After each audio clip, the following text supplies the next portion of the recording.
곤충 채집 해보셨습니까? 혹은 식물 채집. 우리 어린 친구들은 곤충 채집이 뭔가라고 생각이 들 텐데, 화면을 한번 보시면 여러 가지 곤충들을 잡아 채집했던 그런 추억들이 떠오르시죠? 저도 시골에서 살아서 그런 곤충 많이 채집해서 학교에 내서 꼭 점수 많이 받으려고 애를 썼던 모습이 떠올라요. 그런데 그렇게 애써서 했던 곤충 채집이 오늘 내게 작은 추억으로는 남아있을 뿐 지금 나의 현장에 아무런 도움을 주지 못하고 있는 것 같아요. 그래서 저는 다른 개념의 채집, 그것을 말씀드리려고 합니다. 그것은 감사 채집입니다. 낯선 개념이죠. 감사를 채집한다니.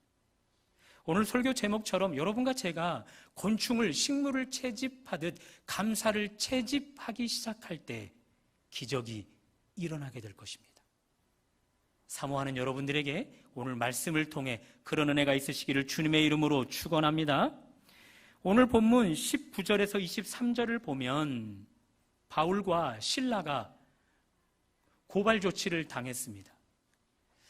귀신 들린 여종, 그에게 자유를 허락해 준 일, 그것 좋은 일이고 선행 중에 선행인데 그의 여종의 주인들은 선행으로 받아들이지 않고 수익이 끊어짐, 그것을 원망하면서 바울과 실라를 고발했습니다. 법적 조치를 취해야 될 사람들은 양측의 이야기를 다 들어봐야 하잖아요. 그런데 일방적으로 주인들의 온갖 거짓된 발언만 듣고 바울과 실라의 말은 묵살시킨 채 많이 쳐라, 깊은 옥에 가두어라, 무거운 형벌을 내리고 말았습니다. 그러므로 바울과 실라의 매맞음, 깊은 옥에 갇힘, 그것은 좋은 일 하다가 선행을 베풀다가 당하는 일입니다. 여러분은 좋은 일, 선행을 베풀다 억울한 일을 경험한 적 있으십니까? 아내가 종종 국내 최장수 드라마 전원일기를 봐요. 전원일기만큼 인생의 희로애락을 다 녹아낸 드라마가 없다 그러면서 집중해서 봐요. TV 앞을 오가다 보니 저도 가끔 보게 돼요. 제가 본 회차의 드라마의 내용이에요. 한 택시 운전기사가 먼저 작곡한 아내의 산소를 찾아갔어요. 울적했겠죠? 한 잔, 두 잔 술을 들이키다가 만취 상태는 되지 않았지만 상당히 술 기운이 올랐습니다. 그런 상태로 운전대만은 잡지 않아야 했는데 운전대를 잡았고 집중이 흐트러진 그 상태로 시골 마을, 시골길을 차를 몰고 가다가 노인을 치고 말았습니다. 덜컥 겁이 났습니다. 음주운전에 사고까지. 너무 뒷수습하기가 어려워 그 노인을 방치하고 뺑소니를 치고 말았습니다. 시간이 얼마나 지났을까요? 동일한 택시 운전사가 그 길을 지나가다가 그 노인을 발견했고 곧 병원으로 모셔 입원시켜 드렸습니다. 문제는 그때부터 꼬이기 시작합니다. 입원하신 노인께서 치매 증상이 있는 것입니다. 뺑소니를 친 사람에게는 억울함을 씌우지 않고 선행을 베푼 택시기사를 뺑소니 친 진범으로 주목해버린 것이죠. 그 일들이 해결되어 가는 내용이었습니다. 그 드라마 같은 경우에 보면 시대를 반증하지 않습니까? 그래서 의도적으로 극중의 배우들이 이런 이야기를 합니다. 선행을 베풀어도 억울한 일을 당하는 세대에 더 이상 선행 베풀 필요 없어. 바울과 실라가 선행을 베풀었습니다. 귀신에게 붙잡힌 그를 예수 그리스도의 이름으로 자유케 해주었습니다. 선행 중에 선행인데 선행을 베푼 자들에게 상이 아닌 벌이, 매맞음이, 옥의 갇힘이 경험되게 됩니다. 이들도 선행을 억울함 당하게 하는 이 시대에 더 이상 선행을 베풀지 않겠다, 그런 자세로 나아가야 할까요? 교회 사역 가운데 취중준비생분이 한 분 계셨어요. 결혼을 했고 그리고 아이까지 있는 가장. 여러 우여곡절 끝에 기존 직장을 그만두게 되었습니다. 실업자가 되어버렸어요. 가장으로 실업자가 되어서 다른 직장을 알아보는 과정에 시험을 봐서 합격을 해야만 그 직종으로 이직할 수가 있는 것입니다. 그런 상황, 가장의 입장으로 쉽겠어요? 아내 눈치, 자식에게 미안함, 그것 가장에게 있는 것 아니겠어요? 저도 그 마음을 너무나 잘 알아요. 결혼을 해서 아이가 있는 상황에서 대학원을 시험 봐서 합격해야 되는 거예요. 저를 가장 힘들게 했던 것은 합격에 보장이 없다는 거죠. 아무리 준비를 잘해도 떨어질 수 있는 거지 않습니까? 경제적으로 어려울 것 같아서 그 마음이 제게 오버랩이 되어서 재정적인 부분으로 플로잉 해주고자 그를 만났습니다. 그럴 때는 좀 폼나게 멋져 보여야 되잖아요. 짧게, 이거 하나님이 흘려보내주시는 거야, 가족끼리 따뜻한 밥 한 끼 먹어, 그러면서 멋지게 딱 빠지는데 미안해서, 고마워서 어쩔 줄 몰라 하는 그의 모습을 봤었습니다. 제가 참 잘했죠? 그랬던 그 사람이 얼마나 시간이 지났을까요? 교회 행정상 그의 마음이 부담을 가졌나 봅니다. 물론 행정상 실수는 없었습니다. 그 문제로 많은 교인들 앞에서 소리를 지르기 시작하는 거예요. 제게 말입니다. 내용 면에서는 다르지만 선행을 베풀었던 사람에게 그런 대우를 받는 것 쉽게 넘길 수 없더군요. 사람이야 그럴 수 있지 않겠어요? 사람은 감정에 따라, 환경에 따라 얼마든지 달라질 수 있으니, 그러나 하나님만은 그러시면 안 되잖아요. 바울과 실라 지금 하나님 일 하다가 그렇게 되었어요. 하나님이 이끄셔서 지금 빌립보에 온 거예요. 하나님이 만나게 하셔서 귀신 들린 여종을 만난 거예요. 하나님이 능력 주셔서 예수 그리스도의 이름으로 귀신 들린 여종을 자유케 한 거예요. 하나님께 순종해서 하나님 일한 겁니다. 선행 중에 극도의 선행입니다. 그런데 선행을 한 일이 매맞음입니다. 선행을 한 일들이 깊은 옥의 갇힘으로 보답이 되어지고 있습니다. 이런 대우 하나님 앞에 섭섭함으로 느낄 수 있지 않겠습니까? 원망, 불평할 수 있는 상황 아니겠습니까? 자, 이제 두 사람의 반응을 한번 보자고요. 25절입니다. 한밤중에 바울과 실라가 기도하고 하나님을 찬송하며 죄수들이 듣더라. 기도하고 찬송하고 있습니다. 그에게 억울함을 경험하게 하는 하나님께 이 두 사람은 기도하고 찬송하고 있습니다. 우리 신앙의 선배들 기도를 곡조 있는 찬송 그렇게 불러요. 그러므로 이 둘은 찬송하고 찬송하였다 그렇게 설명할 수 있지 않습니까? 감사하고 찬송하였다 얼마든지 그렇게 설명할 수 있잖아요.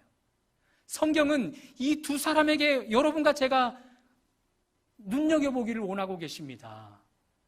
분명 상황은 원망, 불평할 수밖에 없는 상황인데 그곳에서 감사를 선택하고 그곳에서 찬양을 선택하는 이들을 주목하라고 강조하고 있습니다.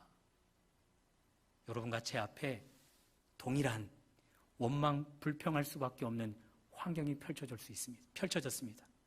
자, 이것을 바라보는 여러분, 선택 자기 목 아닌가? 원망, 불평하든지 아니면 그 상황 속에서 어렵게라도 감사하든지 선택하는 것 자기 목 아니겠는가? 그렇게 생각하시겠습니까? 또 바울과 실라와 자신을 비교해 보면서 원망, 불평할 수 있는 상황에서 신앙이 좋은 사람들은 그래, 감사할 수 있겠지. 그러나 그들의 신앙에 미치지 못하는 나는 얼마든지 원망, 불평 할 수 있는 것 아닌가? 그렇게 생각하시겠습니까? 자, 먼저 여러분과 저의 감정을, 생각을 다 내려놓고 성경이 우리에게 강조하는 강조점을 눈여겨보자고요. 자, 왜 성경은, 하나님은 이 두 사람이 원망, 불평할 수밖에 없는 상황 속에서도 감사, 찬송을 하는가, 그것을 우리에게 보여주고자 하는데 그 의도가 무엇입니까? 26절입니다. 다 같이 한번 읽어보실까요? 시작. 이에 갑자기 큰 지진이 나서 옥토가 움직이고 문이 곧 다 열리며 모든 사람의 매인 것이 다 벗어진지라. 기적이 일어났습니다. 원망과 불평할 수밖에 없는 상황임에도 불구하고 그 안에서 감사를 찾고 찬송을 불렀던 이 두 사람에게 기적이 일어나 버렸어요. 그러므로 성경은 우리에게 강조하고 있습니다. 원망과 불평할 수 있는 상황 속에 감사를 선택하고 원망을 선택하고 이것 선택의 몫에 따른 것이 아니다. 신앙이 좋은 사람은 감사를 선택하고 신앙이 여린 사람은 원망과 불평을 선택해야 될 그런 문제가 아니다. 누구든지, 하나님을 믿는 누구든지 원망과 불평해야 될 상황 속에서도 감사를, 찬송을 선택해야 된다라고 여러분과 저에게 말씀하고 있습니다. 그런 자에게 하나님은 기적을 베풀어 주시겠다 말씀하고 계십니다.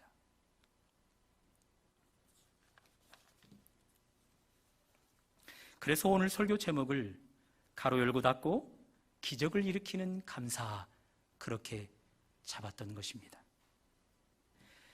원망, 불평해야 될 상황 가운데 있는 바울과 실라, 그들이 원망, 불평하지 않고 감사, 찬송을 선택했습니다.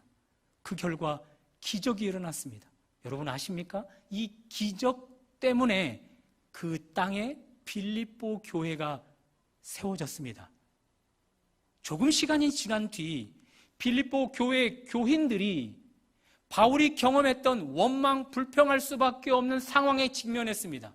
하나님을 대신해서 바울이 그들에게 하나님의 뜻을 전합니다. 그것이 빌립보서 4장 6절 7절인데요 먼저 6절을 다 같이 읽어볼까요? 시작. 아무것도 염려하지 말고 다만 모든 일에 기도와 간구로 너희 구할 것을 감사함으로 하나님께 아뢰라. 다른 글자색을 한번 봐주십시오. 염려, 다만, 감사. 염려 안에 원망과 불평할 수밖에 없는 상황이라는 것이죠. 거기서 다만 감사할 것을 사도 바울이 하나님의 뜻을 대변해서 이야기해주고 있어요. 원망 불평할 수밖에 없는 이 상황 속에 다만 감사를 선택하는 자에게 하나님이 주시고자 하는 것이 있다는 거죠. 그것이 그 다음 절 4장 7절입니다. 그리하면 모든 지각에 뛰어난 하나님의 평강이 그리스도 예수 안에서 너희 마음과 생각을 지키시리라. 하나님의 평강이 너희 마음과 생각을 사로잡으리라. 그것은 곧 문제가 해결되어진다는 것이죠. 그것은 곧 오늘 설교로 풀어보면 기적이 일어난다는 것입니다.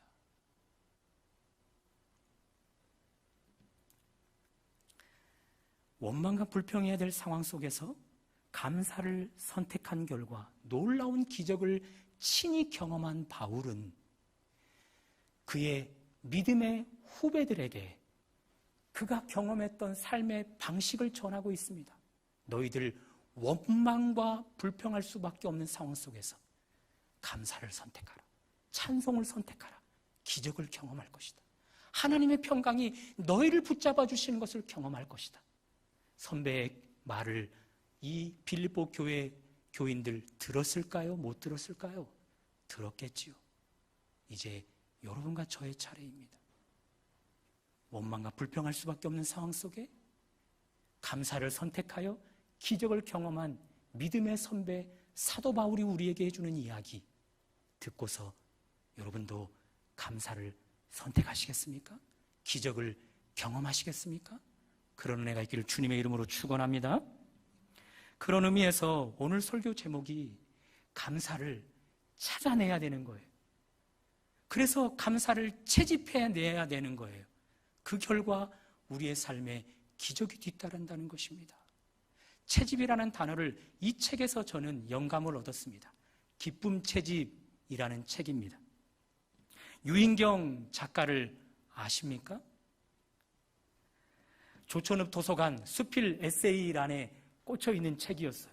우두커니 책 제목을 보다가 곤충 채집도 아니고 식물 채집도 아니고 기쁨 채집? 제목이 참 웃긴 걸 그래서 선택해서 읽었습니다. 총 4부로 구성이 되어 있는데요. 1부만 말씀드리면 기쁨 어디에나 있다입니다. 이 기쁨을 지금 제가 설명하고 있는 감사, 찬송으로 얼마든지 말할 수 있겠죠? 여러분 그렇게 생각하세요? 기쁨 어디에나 있나요? 좋은 일, 좋은 환경에만 기쁨이 있나요? 좋지 않은 일, 나쁜 환경에도 기쁨 있나요? 이 저자는 기쁨 어디에나 있다 그렇게 전제하고 있습니다. 아니, 그분의 전제가 아니라 우리 하나님의 전제입니다. 좋은 일에만 아니라 원망과 불평해야 될 수 있는 상황 속에서도 기쁨, 감사, 찬송 그곳에 있다 그렇게 말입니다. 이분의 프롤로그를 보면 그 부분의 일부 내용을 읽어드립니다. 기쁨은 냉장고에 보관할 수도 없고 저축할 수도 없다. 그래서 수시로 기쁨을 찾고 발견해서 채집해야 한다. 그래서 기쁨을 느끼고 사람들과 나눠야 한다. 왜냐하면 기쁨의 효력은 너무나 크다. 그저 사소한 일을 빛나게 하고 나를 즐겁게 해주는 것만 아니라 치유제가 되기도 한다. 기쁨의 효력 너무 크답니다. 나를 기쁘게 할 뿐만 아니라 그것이 나에게 치유제가 되기도 한답니다. 그러면서 이분이 고 신영복 그분의 책을 소개해요. 고 신영복 교수, 성공의 교수님을 혹시 아세요? 억울하게 20년간 옥살이를 했던 분, 그 경험으로 감옥으로부터의 사색이라는 책을 썼는데 그분의 내용입니다. 참으로 신비로운 것은 그처럼 침통한 슬픔이 지극히 사소한 기쁨에 의하여 위로된다는 사실이다. 큰 슬픔이 인내되고 극복되기 위해서 반드시 동일한 크기의 기쁨이 필요한 것은 아니다. 작은 기쁨이 이룩해내는 엄청난 역할이 놀랍다. 작은 기쁨이 이룩해내는 놀라운 역할이 놀랍답니다. 작은 감사가, 작은 찬양이, 우리가 수집하는 그 작은 감사와 찬송이 우리에게 이룩해내는 일들이, 이룩해내는 기적이 참으로 놀랍다. 그렇게 이야기하고 있습니다. 이 책을 읽다가 감동이 되어서 사진 2컷을 찍어서 김현숙 집사님 병상에 누워 계실 때 제가 전달을 했어요. 그 부분은 이런 내용이에요. 한 여성분이 여성 커뮤니티에 올린 글을 그대로 퍼담은 내용입니다. 들어보십시오. 제가 유치원 시절부터 굉장히 아팠어요. 소아암이었습니다. 그런데 이상하게도 병원에서의 오랜 기억이 제겐 행복하게 남아 있어요. 그 이유를 이렇게 이야기해 줍니다. 큰 대학병원 입원실이 없어서 새벽 내내 응급실 침대에 누우면 조명은 쨍하고 응급실의 여러 가지 소음들, 아무튼 시끄러운 와중에 엄마가 내 옆에 같이 누워서는 진짜 재미있다는 표정으로 누구누구야 우리 캠핑 온 것 같아. 그치?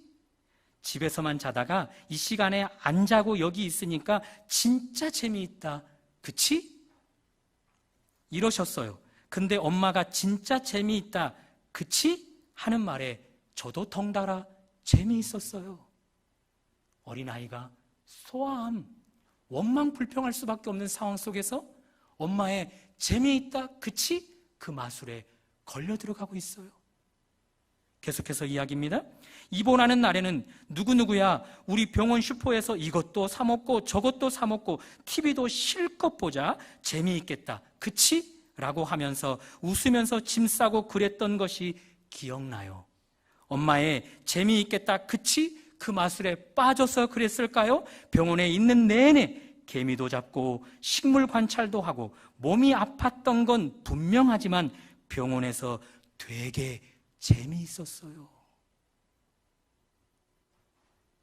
제가 이 글을 김현숙 집사님에게 사진을 찍어서 보내드린 의도를 캐치하시겠어요? 김현숙 집사님, 원망 불평할 수밖에 없는 상황이에요. 거기서 기쁨을 찾아낸다? 어려울 것 같아요. 그럼에도 불구하고 재미있을 것 같아? 그치. 스스로 그 마법에 빠져들기를 원했던 것이죠. 물론 김현숙 집사님의 생각이 아니라 일방적인 제 생각이에요. 늘 남편과 한 침대에서 자다가 오랜만에 떨어져서 자니 너무 자유로운 걸? 그분이 직접 그랬다고 그런 거 아니에요? 누구누구의 엄마, 누구누구의 아내로만 불렸던 내가, 그 일들로 힘들었었던 내가 병원에 있는 동안 장기간 휴가를 받은 것 같아서 너무 감사한 걸? 오늘은 남편 도시락에 어떤 반찬을 해주지?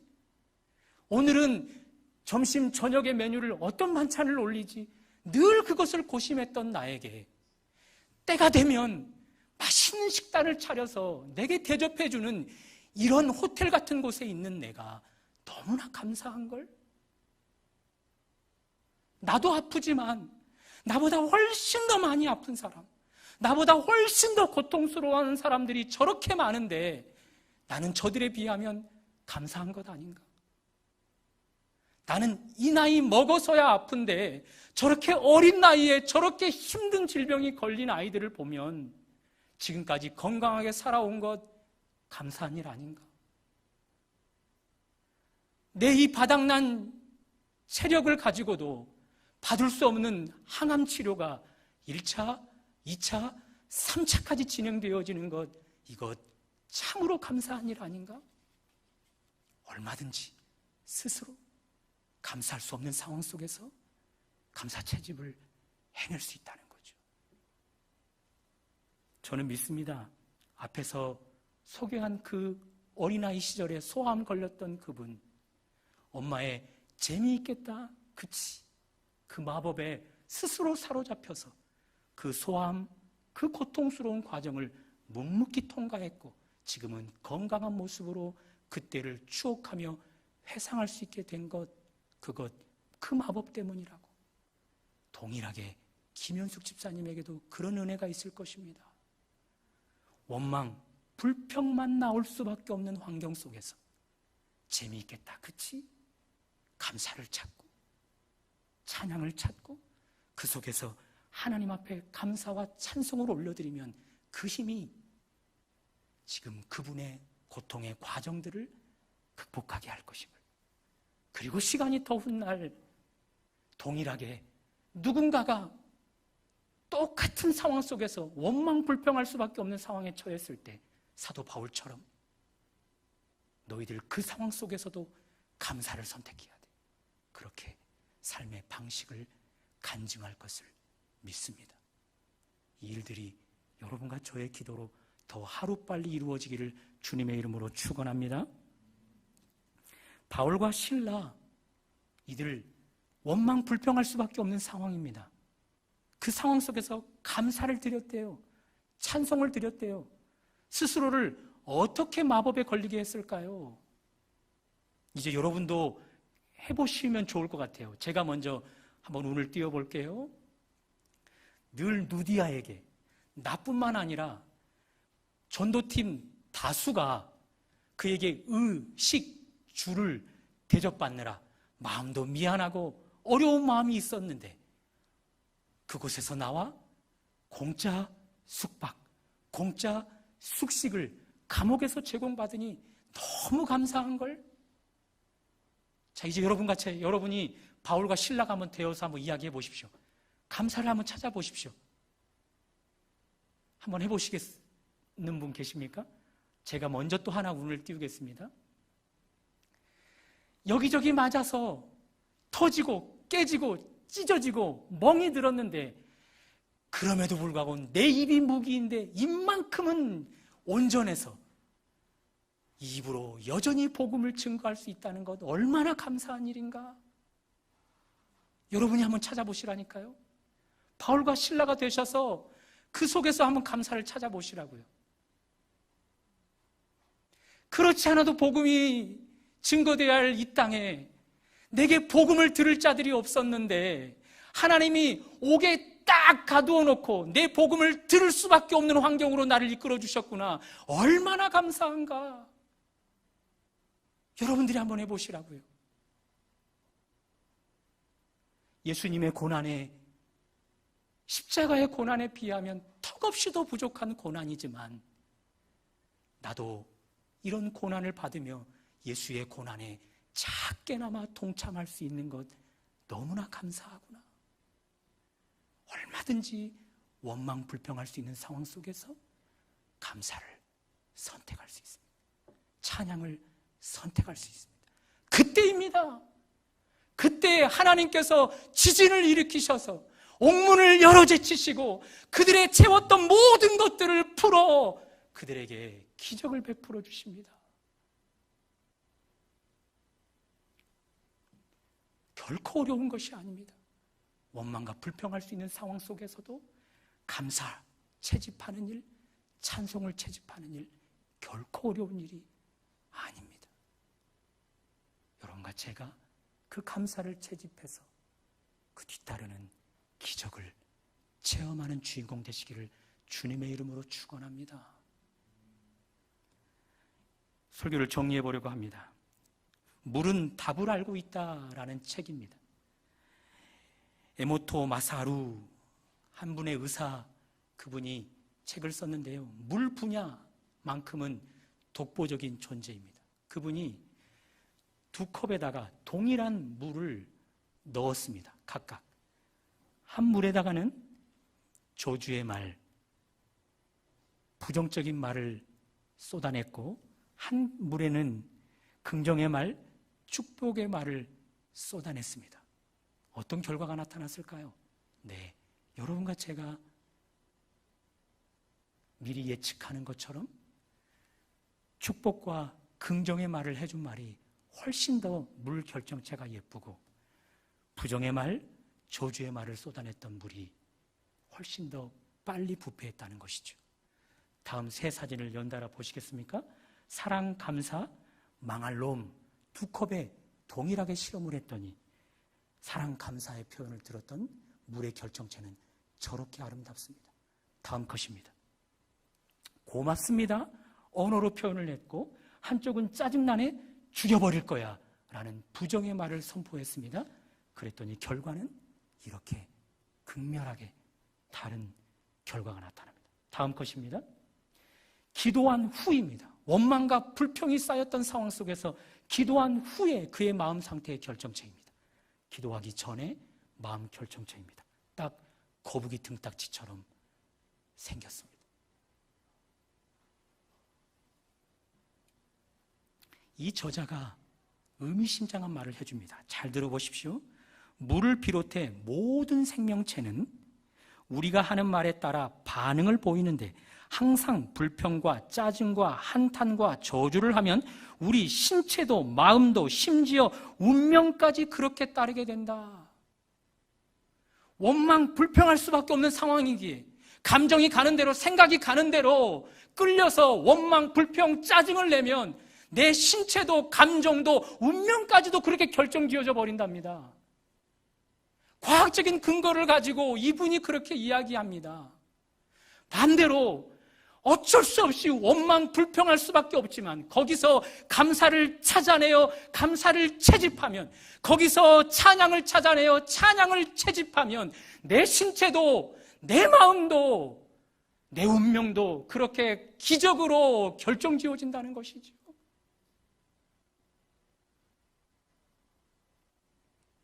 사실 물만 답을 알고 있는 것이 아닙니다. 두 명의 저자, 앞에서 소개해드렸던 그분들도 인생의 답을 알고 있습니다. 원망과 불평, 그것이 우리에게 기적을 일으키는 것이 아니라 의도적으로 감사를 채집할 때 거기에 기적이 있음을 물만 답을 알고 있지 않고 저자들도 답을 알고 있습니다. 사도 바울도 그 답을 알고 있습니다. 원망과 불평할 수밖에 없는 상황 속에서도 의도적으로 감사를 채집한 결과 기적이 일어나는 그 답을 알고 있습니다. 여러분과 저도 그 답 알고 있지 않았습니까? 단지 실천하는 것이 없던 것, 그것 아닙니까?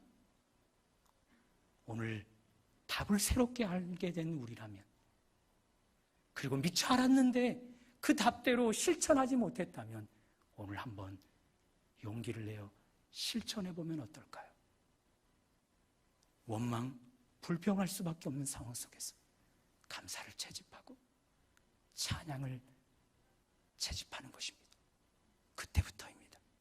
하나님,